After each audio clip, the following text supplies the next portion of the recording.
right on our way to a leopard sighting, and then the vehicle sort of played a game with us again.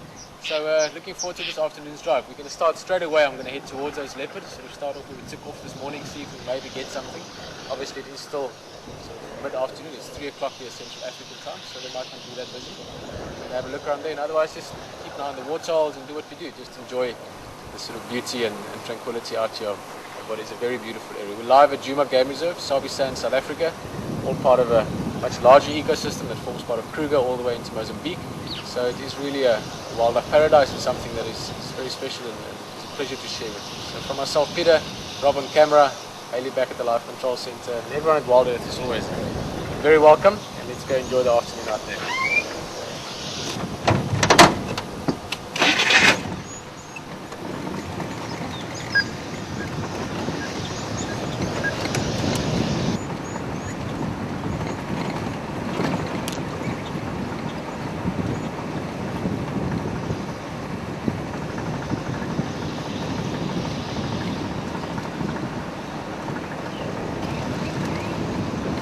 As you can see, it's a beautiful afternoon out here. There's quite a bit of a wind blowing, probably hear it as well, coming almost straight from the south, maybe slightly southeast.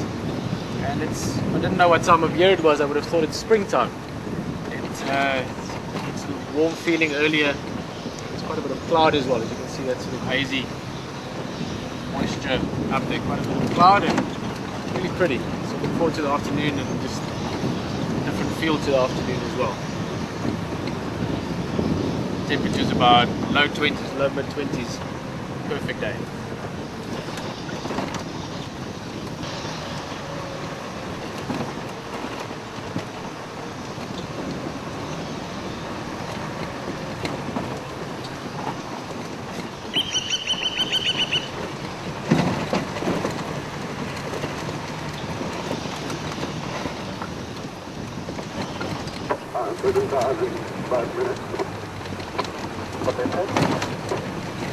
Big male leopard track as well. Again, before this morning's drive ended, if you joined us for the morning, we started by finding a male track as well, a male leopard, and he actually ended up having joined up or taken over, if you want, the carcass from Karula and the cubs, the female and the youngsters. Another track here as well, also from last night. There's a couple of cars that have driven across, so you just see one now and again. Another big male leopard that had walked up this road as well, so there's some males in the area as well.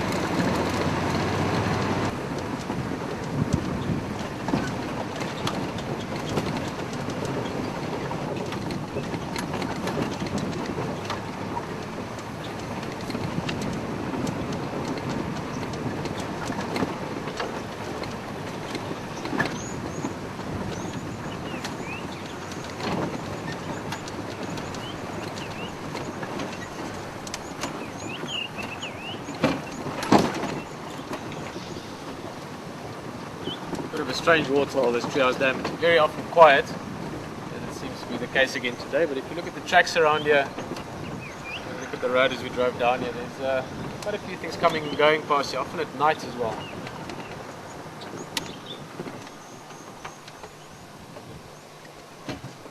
Look at just back there in the last 24 hours, there's tracks from a leopard, tracks from rhino, various antelope, giraffe tracks, as well as elephant tracks. So there are things that come past here every so often, but there's never when we come past.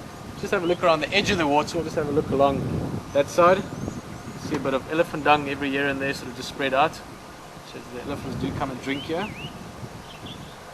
One of the reasons maybe it's not so popular, your general antelopes, is quite thick around the edges here, so there's not a nice open comfortable space, sort of a safe zone if you want, like there is around Gari Waterhole for instance.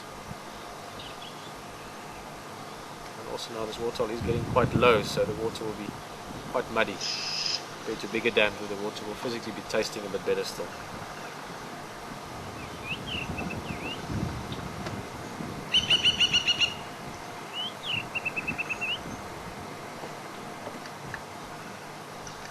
Beautiful view there. There's a bit of that sort of hazy cloud as well.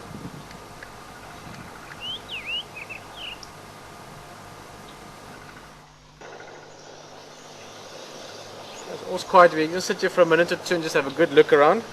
Meantime, maybe go back to Gowrie Waterhole a bit, just have a look around there as well, and we'll see you back here shortly. I'll come back at Treehouse Dam as well, also just look around the waterhole.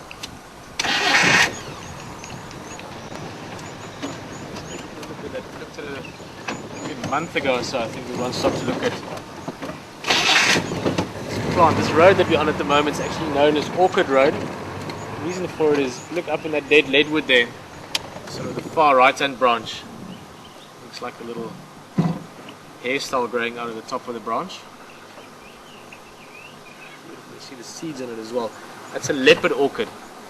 And the orchids you find out here quite often along the sort of drainage lines. Not very common, but if you look around you'll find them occasionally. They grow either up in live trees, but very often also in old trees that have been dead for a long time.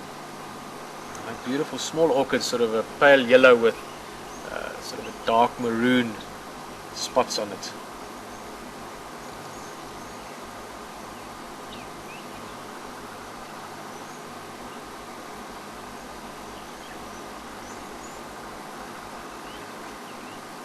I'm not an expert on these, but this one will at least be 40 or 50 years old, if not older. They take quite a long time to get to that size.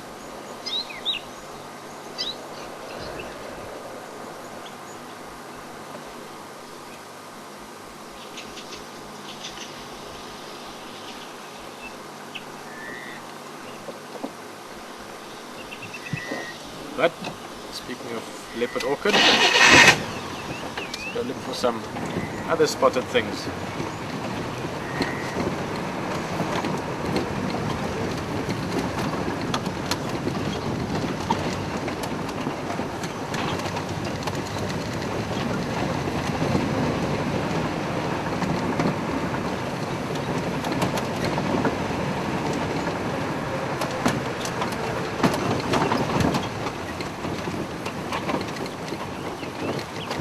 Good look around this area.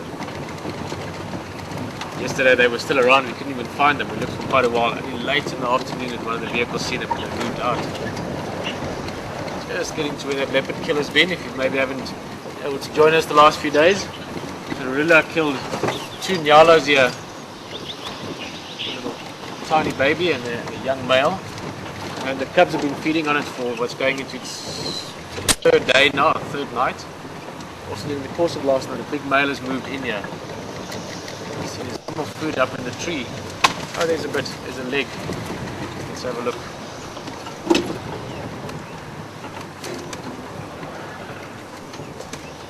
There's a hyena moving in the background. You won't be able to see it. I just saw literally a movement in the grass.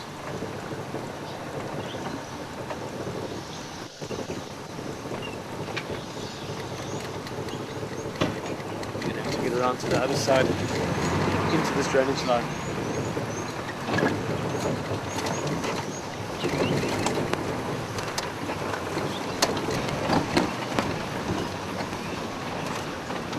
Ah, look at that, squirrel.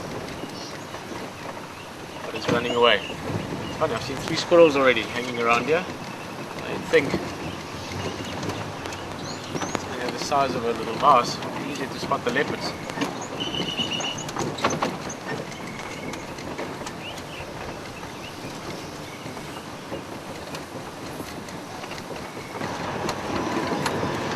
Now at the stage of this carcass, when we get around the other side we'll have a look at the carcass. You can't really see it from this side, but at the stage now where there's not really much food left. Now already there's a big male that's taken some of it, so I wouldn't be surprised if at least Karula and the cubs have moved off.